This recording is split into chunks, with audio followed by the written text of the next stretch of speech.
Ok, muy bien. Entonces, buenos días, buenas tardes, buenas noches con todos los que estén viendo este video. Una vez más, les saluda el doctor Cálamo y el día de hoy vamos a hablar acerca de unos temas importantes para el desarrollo de la práctica 6, ¿ok? Y esta vez vamos a empezar hablando ya un poco acerca de inmunología. Vamos a hablar acerca de los antígenos eritrocitarios, los grupos sanguíneos y las reacciones de hipersensibilidad. Entonces, lo primero que vamos a hablar es de la composición de la membrana eritrocitaria y recordemos un poco la práctica de la semana 3, donde vimos todas las proteínas de estructura y de orientación horizontal y vertical de la membrana eritrocitaria. Esta vez ya no nos vamos a centrar tanto en esto, sino que nos vamos a centrar en las glucoproteínas que se encuentran en la superficie de la membrana eritrocitaria, que son todas las que vemos aquí. Recuerden, por ejemplo, que les dije de que la banda 3 o también, por ejemplo, estas proteínas que se encuentran acá, que vendría a ser parte del complejo de banda 3, actina, tropomiosina, filamentos de actina, tenían en su superficie tenían unos glicoproteínas. Estas se conocerán como los antígenos eritrocitarios. Cada glicoproteína será un antígeno específico. Dentro de este grupo de antígenos de superficie eritrocitaria tenemos varias clasificaciones. Las dos más comunes y las más usadas desde el punto de vista de tipificación sanguínea es el grupo ABO y el grupo RH, que lo vamos a ver en unos minutos. Pero es importante que sepan de que existen más clasificaciones de tipificación sanguínea y justamente tienen que ver con las glicoproteínas, ¿ok? Así que, sin ir mucho a detalle, sigamos avanzando. Como vemos, tenemos acá una vez más la imagen de la banda 3 y del complejo anquirina 4.2 banda 3, que habíamos visto que podía estar afectado en una enfermedad como la esferocitosis hereditaria. Y también tenemos acá la tropomiosina y el complejo 4.1 con la actina, y que podría estar afectada en la eliptiocitosis hereditaria, aunque también en ambos casos la causa más común de ambas enfermedades, por eso les dije en esa práctica, era mutación en la espectrina. Y recordemos que la espectrina es un dímero formado por una cadena alfa y una cadena beta. Pero ahora no nos estamos centrando tanto en esto, sino que nos estamos centrando en las glicoproteínas de superficie. Vean en este caso cómo en la banda 3 prolifera una especie de ramificaciones que en verdad son carbohidratos unidos entre ellos y entre lípidos. Por ejemplo, en la imagen vemos de que la glucoproteína que estamos viendo vendría a ser la RH, muy importante para la tipificación sanguínea, sobre todo en el caso del grupo sanguíneo RH. ¿Ok? Ahora, como les dije, tenemos distintos antígenos eritrocitarios, como por ejemplo el NOPS, el DAFI, KEL, la XK, el Luteran, el antígeno H, el grupo ABO. De hecho, el fenotipo de Bombay tiene que ver mucho con el antígeno H. Alguien y los grupos van a conversar acerca de este fenotipo más adelante, pero los de más relevancia clínica, como siempre les digo, son el grupo ABO y el grupo RH que vemos desde ya primeros en esta tabla. El grupo ABO está formado por tres antígenos importantes, el antígeno A, el antígeno B y el antígeno H. No existe el antígeno O. Y el grupo RH está formado por los distintos antígenos que vemos aquí, el D, C mayúscula, C, E mayúscula y E minúscula. ¿Ok? ¿Qué tienen en común estos? Estos antígenos van a estar presentes en los eritrocitos y en las plaquetas. Y el grupo ABO también va a estar presente en las células endoteliales y en los epitelios endoteliales. Miremos un poco acerca de los demás tipos de antígenos eritrocitarios. Por ejemplo, el grupo DAFI, cuya función es ser receptores de quimiosinas, ¿ok? Y incluso tienen una importancia clínica porque en estos receptores es donde ciertas especies de malaria afectan e inician su proliferación dentro del eritrocito. Por ejemplo, el Plasmodium vivax y el Plasmodium knowlesi, ¿ok? Y en el grupo del caso KEL vendría a ser algo similar. Por otro lado, el grupo Luteran es uno de los grupos menos estudiados vemos que tenemos bastantes antígenos y la importancia clínica más importante, y por lo cual lo digo, es que tienen un rol posible en lo que vendría a ser la adhesión de los eritrocitos en la enfermedad de anemia falciforme, enfermedad que hemos visto en prácticas anteriores y por eso lo estoy mencionando. Pero no nos vayamos tanto al detalle de lo raro. Vayamos a hablar un poco de los grupos que sí tenemos que conocer. Así que vamos a hablar del sistema ABO. Como les dije, el sistema ABO consta de 3 antígenos de superficie, que los vemos aquí, el antígeno H, el antígeno A y el antígeno B. ¿Cuál es la diferencia de estos? ¿Cuál es la diferencia entre ellos? La composición de sus carbohidratos, ¿ok? El antígeno H está formado por una molécula de fucosa. Fucosa es esta molécula que vemos aquí, roja, y que al lado vemos que está presente de color negro. Fucosa es un derivado de la aldosa, ¿ok?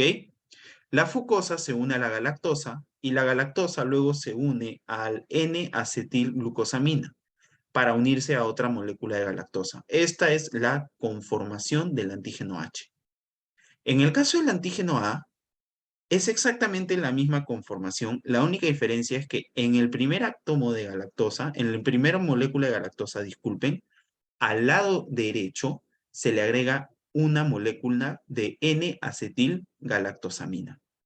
Y en el caso del antígeno B, en vez de agregar N-acetilgalactosamina, agregamos una molécula de galactosa.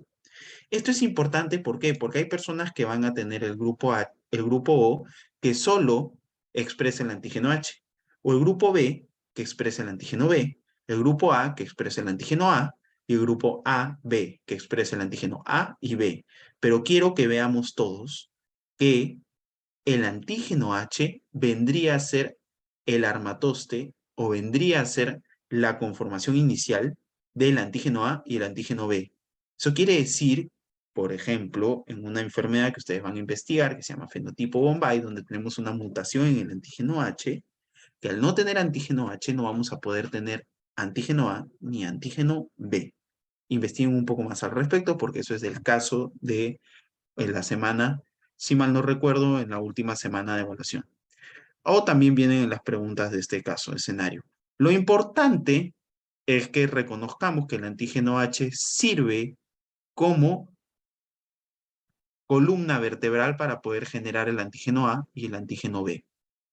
¿Qué más es importante en la tipificación del grupo A? Evidentemente, si nosotros tenemos una célula que expresa el antígeno A, esta célula va a producir anticuerpos contra el antígeno B.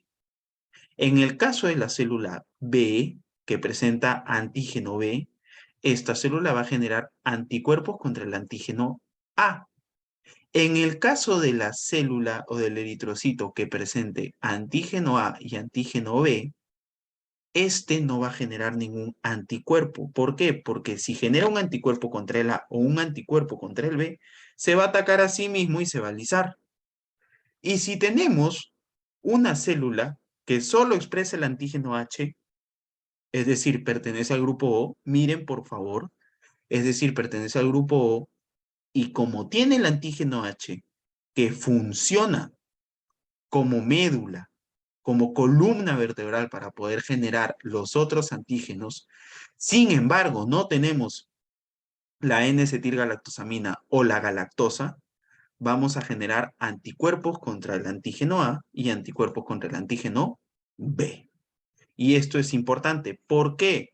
Porque esto nos va a permitir saber la tipificación sanguínea al momento de los donantes sanguíneos para poder hacer transfusión de paquetes globulares a los pacientes que lo requieran. La sangre del tipo A va a ser compatible con la sangre A y la sangre O. La sangre de tipo B va a ser compatible con la sangre B y la sangre O. La sangre AB va a ser compatible con la sangre A, la sangre B, la sangre AB y la sangre O. Por eso ellos son los receptores. Repito, el grupo AB es el receptor universal, mientras que el grupo O solo va a ser compatible con otro grupo O Pero, si ustedes se han dado cuenta en lo que hemos hablado, el grupo O se conoce como el donante universal porque le puede dar sangre o le puede transferir sangre a cualquier otro grupo sanguíneo. Vamos con el siguiente sistema, que es el sistema RH. El sistema RH puede ser RH positivo o antígeno D positivo, o puede ser RH negativo o antígeno D negativo. Y eso depende de la expresión de los genes RH. Como vemos, tenemos distintos genes RH. Lo importante aquí es que reconozcamos que estos genes expresan al antígeno D. ¿Ok? Otros grupos sanguíneos, como les dije desde un inicio, el grupo ABO y el grupo RH son los de mayor relevancia clínica, pero tenemos otros como el Luteran, Kell, Lewis, Duffy, MNS, PI, PK. Entonces, todos estos de alguna manera van a interferir y en algunos casos van a impedir que los pacientes puedan donar sangre a otras personas. Vamos con el tema de las inmunoglobulinas. Esto ya es un tema un poco más acercándose a lo que vendría a ser inmunología propiamente dicho. Las inmunoglobulinas son los productos de las células B o de los linfocitos B. Recordemos que existen 5 tipos de inmunoglobulina: la inmunoglobulina D, la inmunoglobulina A, la inmunoglobulina B, perdón, la inmunoglobulina G, la inmunoglobulina E y la inmunoglobulina M. Repito, A, M, G, E y por último, pero no menos importante, la D. D, A, E, M y G. Ocurre que dentro de estas inmunoglobulinas que hemos hablado, que son solo 5 y no existen más, 2 inmunoglobulinas funcionan como receptor del linfocito B. Y esa es la inmunoglobulina D y la inmunoglobulina M. ¿Ok? Y el resto de inmunoglobulinas se producen por un proceso de class switching o cambio de clase. Para eso tienen que haber distintas interleuquinas y distintos factores diferenciadores que los van a producir en su gran mayoría los linfocitos T helpers para que la célula modifique la expresión de inmunoglobulina M a cualquier otro tipo de inmunoglobulina que no sea evidentemente la D. La inmunoglobulina M y la inmunoglobulina D funcionan como receptores del linfocito B, pero la inmunoglobulina M, a diferencia de la inmunoglobulina D, se puede excretar o secretar del linfocito. Eso quiere decir que el linfocito puede liberar la inmunoglobulina M. Sin embargo, la inmunoglobulina D siempre se va a mantener acoplada a la membrana del linfocito B. Y aquí los tenemos. Recordemos, según lo que hemos visto, de que la estructura de un anticuerpo siempre está formado por cadenas ligeras y cadenas pesadas, y que en esas cadenas pesadas tienen una región de unión que se conoce como Hing region. ¿Qué es importante?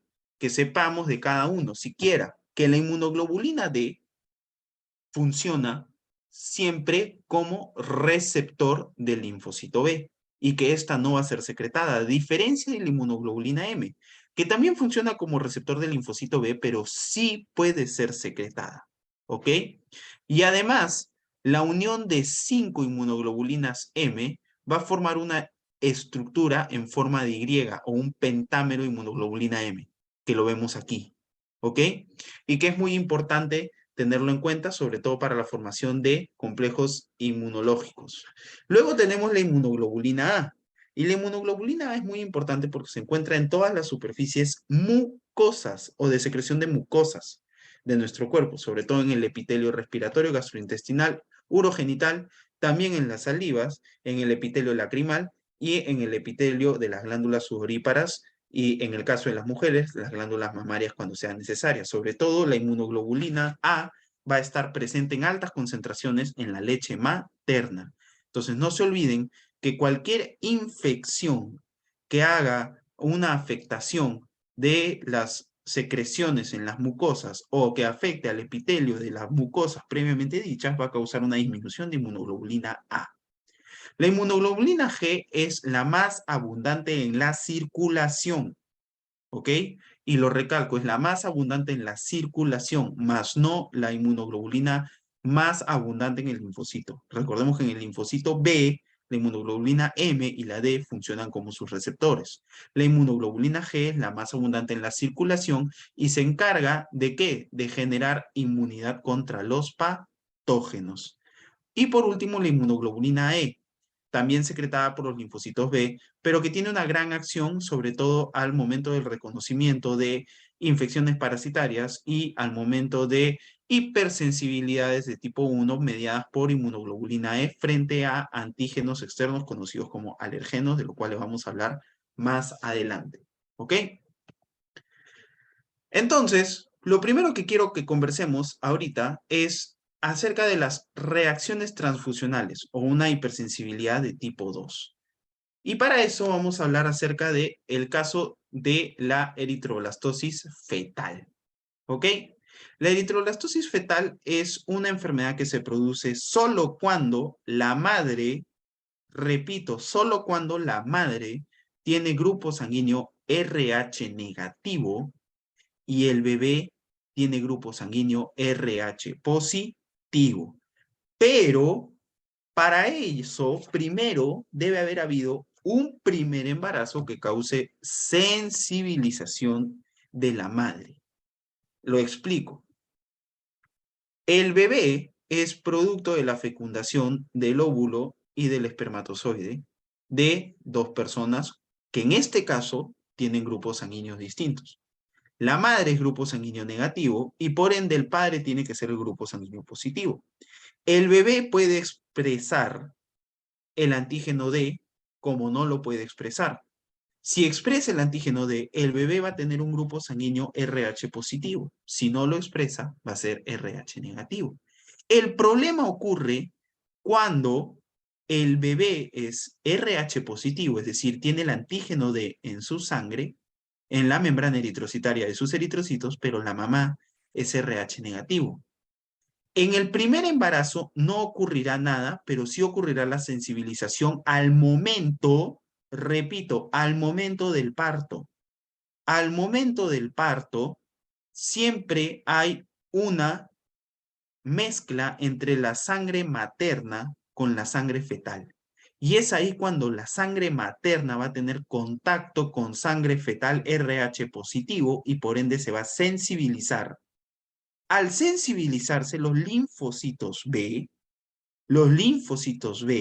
se van a diferenciar en células plasmáticas y las células plasmáticas van a secretar anticuerpos de memoria IgG contra el antígeno D. Eso quiere decir que si en una siguiente embarazo la madre vuelve a tener un hijo que tiene grupo sanguíneo RH positivo, como ya tiene células de memoria que van a expresar anticuerpos contra el antígeno D, la propia sangre materna, gracias a los anticuerpos anti-D, van a producir hemólisis en la sangre fetal. Y a esto se conoce como eritroblastosis fetal, sobre todo por incompatibilidad RH. La incompatibilidad por grupo ABO es exactamente similar. La única diferencia es que en vez de ser un antígeno D, va a ser un antígeno O, o un antígeno A, o un antígeno B. ¿Ok? Entonces, recordemos lo que les dije. La madre, en el primer embarazo, se va a sensibilizar, pero en el segundo embarazo es donde vamos a tener el problema. Entonces, en el primer embarazo, el bebé va a nacer normal, sin ningún problema, pero es al momento del parto donde la sangre se va a combinar y eso va a hacer que el sistema inmune de la madre genere los anticuerpos contra el antígeno D y en un segundo embarazo produzca hemólisis. ¿Ok? ¿Cómo lo podemos prevenir? Con una medicina que se llama RhoGAM. Y la función de RhoGAM no es nada más y nada menos que inhibir al anticuerpo contra el antígeno D. Entonces se la damos a la madre cuando está embarazada y ya sabemos que ha sensibilizado por un embarazo previo y lo que va a hacer RhoGAM definitivamente es inhibir al anticuerpo contra el antígeno D y de esta manera el anticuerpo contra el antígeno D no va a poder producir hemólisis en los bebés. ¿Ok? Más información, por favor, investiguen al respecto porque es uno de los casos de esta semana. ¿De acuerdo? ¿Y cuáles son los daños que vamos a tener? Pues evidentemente vamos a tener muchos daños, pero eso lo vamos a ver más adelante. ¿Ok? Lo único que es importante en este momento es que entiendan de que también existen otros tipos de hipersensibilidad. Tenemos la hipersensibilidad tipo 1, mediada por mastocitos e inmunoglobulina E. Como lo vemos aquí, en la primera imagen, en la imagen en el círculo. La imagen en el círculo vemos un mastocito que está siendo activado. Luego tenemos otro tipo de hipersensibilidad, y la hipersensibilidad tipo 2 es la que vemos a este lado, cuando vemos un anticuerpo unido entre un antígeno, porque la hipersensibilidad tipo 2 está mediada por anticuerpos. La hipersensibilidad tipo 3 está mediada por inmunocomplejos, como vemos aquí este pentámero de inmunoglobulina M que se une y forma un inmunocomplejo. Y por último tenemos la hipersensibilidad de tipo 4 o hipersensibilidad tardía, que está formada, como vemos por acá, por distintos células, sobre todo linfocitos y macrófagos. ¿Ok? Miren, este es un caso típico, por ejemplo, como vemos aquí, de un macrófago que está afectando a distintas partes del cuerpo y esto se conoce como hipersensibilidad tipo 4. Sin embargo, en esta misma imagen también veamos de que hay un anticuerpo inmunoglobulina G unido a antígenos del glóbulo rojo. ¿Ok? Lo que también nos podría indicar que estamos frente a un caso de hipersensibilidad, perdón, tipo 2. Cuando hablamos de las reacciones de hipersensibilidad, siempre tenemos que dividirlas, como hemos dicho, por la clasificación de Coombs y Hell, que es nada más y nada menos que la clasificación que le hemos dado en este momento. Vamos a hablar un poco detalladamente acerca de cada uno de los tipos de hipersensibilidad. Empezamos por la hipersensibilidad tipo 1, que no lo dice aquí, pero la hipersensibilidad tipo 1 tiene dos fases, la fase de sensibilización y la fase de reexposición. ¿Sensibilización a qué? A un alergeno. ¿Qué es un alergeno? Es todo aquel antígeno del ambiente que pueda generar una respuesta inmune. ¿Ok? Por ejemplo, el polen o el polvo, los más comunes. Sin embargo, también existen otros alergenos, como por ejemplo las proteínas de los frutos secos, como el maní, las nueces o las pecanas. ¿Qué ocurre en este caso? Ocurre lo siguiente, la primera vez que una persona consuma o esté expuesto a uno de estos alergenos, su cuerpo lo que va a hacer es reconocer ese alergeno, el alergeno va a ser endocitado y va a ser captado por el complejo mayor de histocompatibilidad tipo 2. El complejo mayor de histocompatibilidad tipo 2 va a presentar este antígeno a las células presentadoras. Y las células presentadoras lo que van a hacer es incentivar la diferenciación de linfocitos T helpers a linfocitos T helper tipo 2. Estos linfocitos T helper tipo 2 van a aumentar la expresión de una interleuquina muy importante, que se, perdón, que se conoce como la interleuquina 4. Y esta es muy importante, ¿por qué? Porque la interleuquina 4 es un factor activador de eosinófilos y mastocitos. Lo que va a hacer esta interleuquina 4 es aumentar el cambio de clase de inmunoglobulina en el linfocito B y se va a producir un cambio de inmunoglobulina M a inmunoglobulina E. El linfocito B va a secretar la inmunoglobulina E y luego la inmunoglobulina E se va a unir a la superficie celular en un receptor de inmunoglobulina E en el mastocito. La unión entre el receptor de inmunoglobulina E y inmunoglobulina E en el mastocito es una unión muy fuerte y que perdura no solo por semanas, ni tampoco por horas, o por segundos o por días, sino que perdura durante un largo tiempo, años. Por eso, una persona que es alérgica al polen, al polvo, a algunos alimentos, va a ser alérgica a ellos el resto de su vida, gracias a esta unión. Hasta aquí hasta la unión de la inmunoglobulina E con el receptor de inmunoglobulina E en el mastocito, hasta aquí es la primera parte, que es la sensibilización. Eso quiere decir que la primera exposición al alergeno, nuestro cuerpo se va a sensibilizar, pero no va a producir enfermedad. ¿Qué ocurre? En la siguiente fase, en la fase de reexposición, nuestro cuerpo se vuelve a exponer al alergeno y ya no va a producirse toda la sensibilización que hemos conversado, sino que directamente el alergeno se va a unir a la inmunoglobulina E. Y al unirse a la inmunoglobulina E, que ya está unida al receptor de inmunoglobulina E en el mastocito, va a hacer que se formen puentes cruzados entre inmunoglobulinas E de los receptores de mastocitos, de tal manera de que va a haber un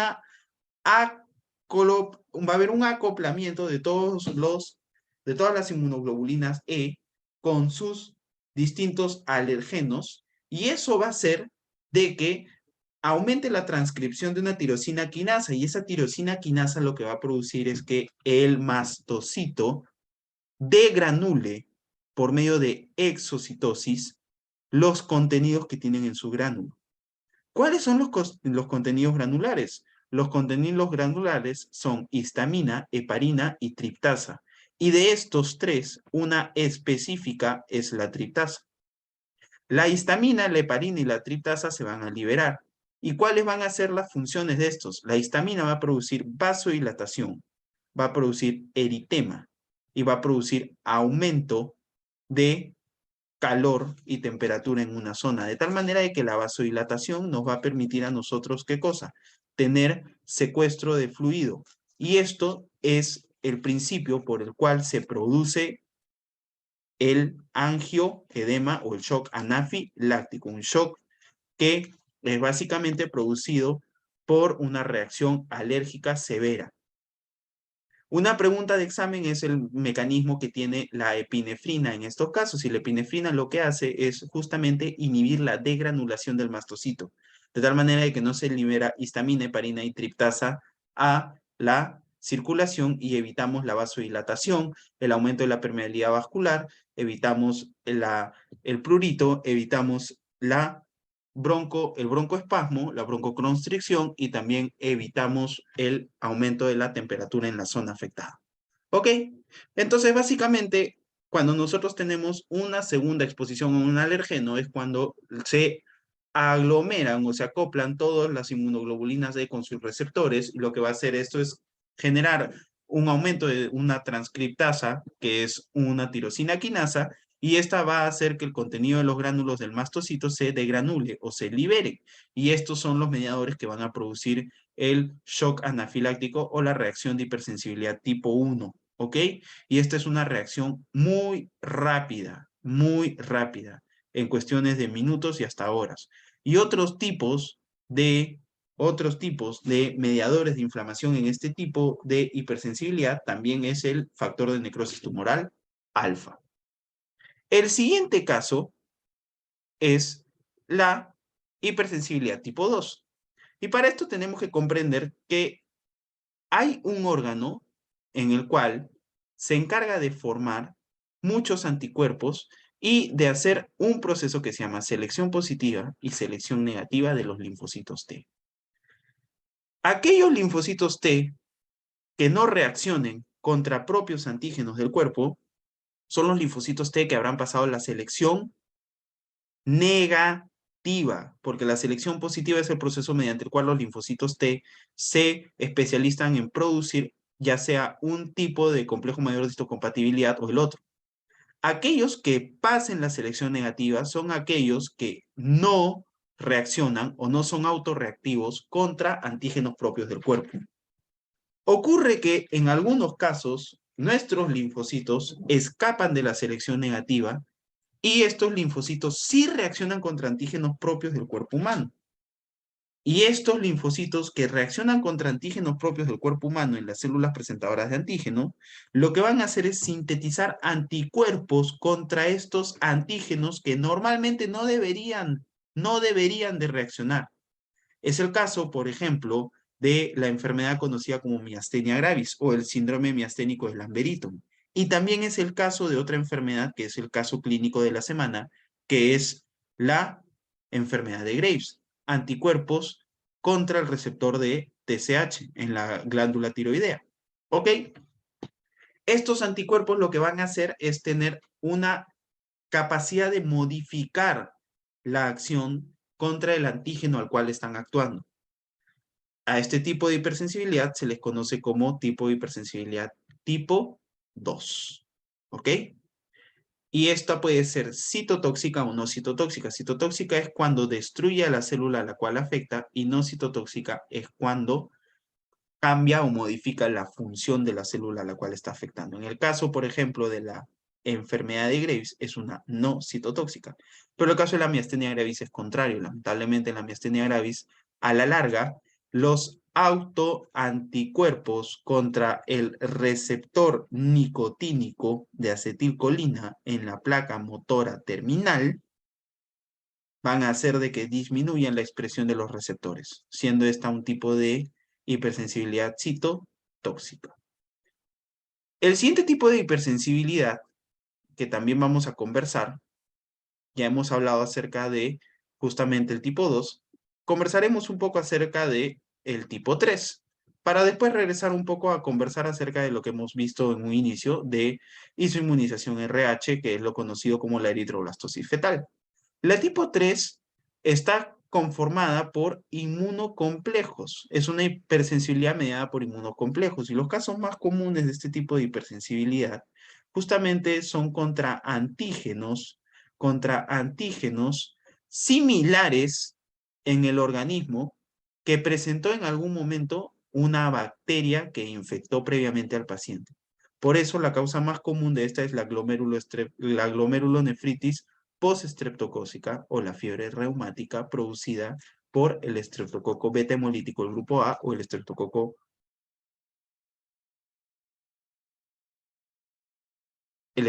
beta hemolítico del grupo A o el estreptococo agalactiae. ¿Ok? En estos casos, lo que nosotros tenemos que reconocer es lo siguiente. Primero, existen moléculas que forman parte del mismo patógeno.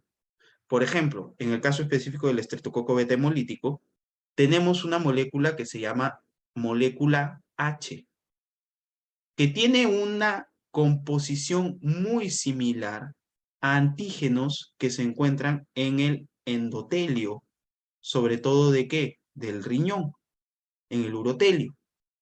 Entonces, nuestro cuerpo va a censar estos antígenos similares a nosotros, a los que nosotros tenemos, y va a formar inmunocomplejos contra ellos. Pero en un futuro, lamentablemente, nuestro cuerpo también va a reconocer nuestros propios antígenos propios por un proceso que se llama molecular mimicking y va a reconocerlos como extraños y va a formar inmunocomplejos frente a ellos. Estos inmunocomplejos son moléculas muy grandes que se van a depositar en el endotelio y van a producir enfermedad. Otro caso es la enfermedad del suero, donde se forman inmunocomplejos contra anticuerpos quiméricos muy similares a los del cuerpo humano, y eso que va a producir que estos anticuerpos se depositen bajo el endotelio y produzcan una enfermedad caracterizada por rash y por fiebre que dura de 5 a 14 días y generalmente es benigna y cede con dejar de aplicar el anticuerpo quimérico a los pacientes. Por ejemplo, un fármaco biológico conocido como infliximab. ¿Ok? Entonces, las enfermedades por inmunocomplejos es la hipersensibilidad de tipo 3. Y tenemos las más conocidas, la enfermedad del suero, la glomerulonefritis post-estreptocócica a la cabeza. Por último, tenemos la enfermedad por hipersensibilidad tipo 4. La hipersensibilidad tipo 4 es una hipersensibilidad mediada directamente ya por linfocitos, ¿ok? Y la causa más común de enfermedad por tipo 4 es justamente uno de los casos que también tenemos en otra presentación, la tiroiditis de Hashimoto. La tiroiditis de Hashimoto es una destrucción linfocitaria de la glándula tiroidea. Y otro caso también de enfermedad tipo 4 o hipersensibilidad tipo 4 son los casos de lupus. Regresemos un poco a esto porque esto es un poco de lo que hemos visto y hemos hablado previamente acerca de la eritroblastosis fetal y también acerca del antígeno H. Recordemos que el antígeno H está presente en el grupo O y que el antígeno H funciona, como les dije en un inicio, como columna vertebral o como armatoste principal para la producción del antígeno A y la producción del antígeno B. Y la producción del antígeno A y el antígeno B se diferencian tan solo en un glucosamino o en un carbohidrato. En el caso del grupo B, del antígeno B, tendremos presente a la galactosa y en el caso del antígeno A tendremos presente a la N-acetilglucosamina. ¿Ok? Algo recalcar esta parte porque es importante para que nosotros podamos entender la enfermedad por incompatibilidad del grupo ABO, reconocer de que el antígeno del grupo A o del grupo sanguíneo A produce anticuerpos contra el grupo B. El grupo B produce anticuerpos contra el grupo A. El grupo AB no produce ningún tipo de anticuerpo porque si tuviéramos anticuerpos contra el antígeno A o el antígeno B, destruiríamos nuestras propias células. Y el grupo O produce anticuerpos contra el grupo A y el grupo B. Con esto hemos conversado acerca de los tipos de hipersensibilidad, los cuales van a ser más desarrollados en clase. Y la reacción de Artus es lo mismo que la reacción del suero, por si acaso.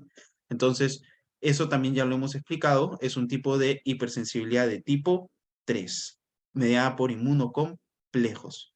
Ok, dicho esto, conversaremos más al respecto en la clase, sobre todo en los mecanismos de hipersensibilidad tipo 4, hipersensibilidad tipo 2, hipersensibilidad tipo 1, que ya hemos hablado al respecto en este video. Sobre todo en el caso de la eritroblastosis fetal, hablaremos acerca de la isoinmunización RH, la cual ya se explicó, y el uso de ROGAM. Y también necesito que ustedes investiguen acerca de esos fenotipos o acerca de esas glicoproteínas de superficie de la membrana eritrocitaria distintas fuera de lo común a el grupo A, ABO y el grupo RH. Por otro lado, no olvidar de que en los casos de hipersensibilidad tipo 1 tenemos dos fases o dos momentos, la fase de sensibilización y la fase de reposición. En la hipersensibilidad tipo 2 tenemos justamente una falla en la autotolerancia, en la selección negativa, lo que hace que nuestros linfocitos produzcan anticuerpos contra antígenos propios. Y la hipersensibilidad tipo 3 es una falla de un mecanismo molecular conocido como molecular mimicking, en el cual patógenos tienen antígenos muy similares a los antígenos en el cuerpo humano y nuestro mismo sistema inmune va a reconocer en un futuro posterior a la infección esos antígenos como si fueran los antígenos patógenos y va a formar los inmunocomplejos frente a estos y estos se van a depositar en el endotelio. Y la hipersensibilidad por tipo 4, como les dije en un inicio y antes de que terminemos este video lo voy a recalcar, está mediada por complejos celulares, sobre todo por los linfocitos y por los macrófagos. Casos más comunes, tiroiditis de Hashimoto, donde es una destrucción linfocitaria de la glándula tiroidea, o todos los casos que veamos relacionados con lupus. Muy bien, eso sería todo por ahora. Espero haber quedado claro en la explicación y cualquier duda estaremos desarrollándola sobre todo en la práctica de esta semana. Muchas gracias por su tiempo, cuídense mucho.